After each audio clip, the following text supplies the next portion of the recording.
आज आपण वडापाव आणि पॅटीससाठी मस्त असा मसाला बनवूया, तर व्हिडिओ पूर्ण शेवटपर्यंत नक्की बघा। इथं मी बटाटे बॉईल करून घेतलेले आहे, बघू शकता। 2 बटाट्याला छोटे छोटे कट करून बॉईल करून घेतलेले आहे। बटाटे आपले गरमच आहे, मॅश करून घेऊया।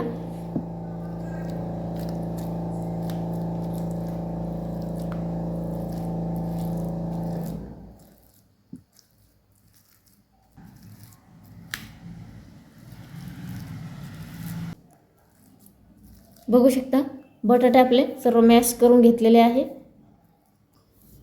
छान बटाटा मॅश झालेला आहे। आता आपण मसाला रेडी करून घेऊया। गॅसवर आपली कढई गरम झालेली आहे। अगदी थोडासा अर्धी पळी ऑइल टाकून घेऊया। मसाल्याला जास्त ऑइल लागणार नाही, थोडंसंच ॲड करायचं आहे।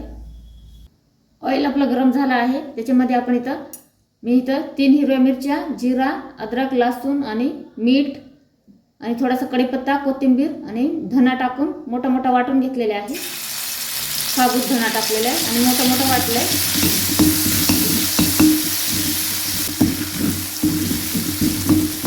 हेच मसाला मेन आहे आपलं मसाल्याला, बटाटा परतायला। अशा प्रकारे जर सर्व आपण मोठा मोठा ठेचून तेलामध्ये फ्राय करून त्याच्यात बटाटे टाकले ना, तर एक नंबर मसाला तयार होतो। मीठ सुद्धा मी ह्याच्यात ॲड केलेली आहे। थोडीशी हळद टाकूया।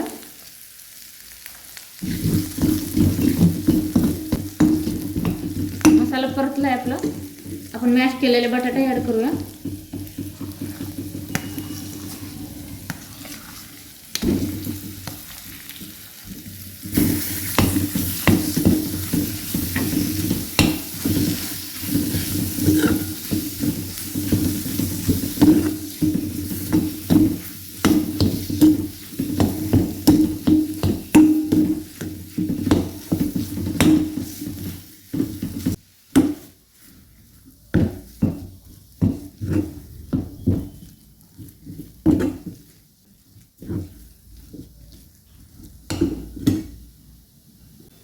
पाहू शकता मसाला आपला छान रेडी झालेला आहे।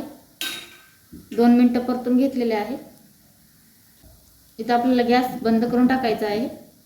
मसाल्यावर आपल्याला अर्धा निंबू पिळायचा आहे।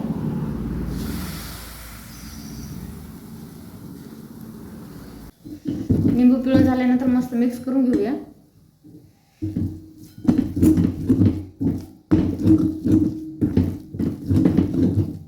मस्त एकदम मस्त मसाला आपला रेडी झालेला आहे। मसाल्यावर वरून थोडीशी आपण फ्रेश कोथिंबीर ॲड करूया। बारीक चिरलेली कोथिंबीर मिक्स करून घेऊया। पाहू शकता आपण कोथिंबीर घालून मस्त असं मिक्स करून घेतलेले आहे। एक नंबर मसाला रेडी झालेला आहे। तुम्ही सुद्धा अशा प्रकारे मसाला नक्की बनवा।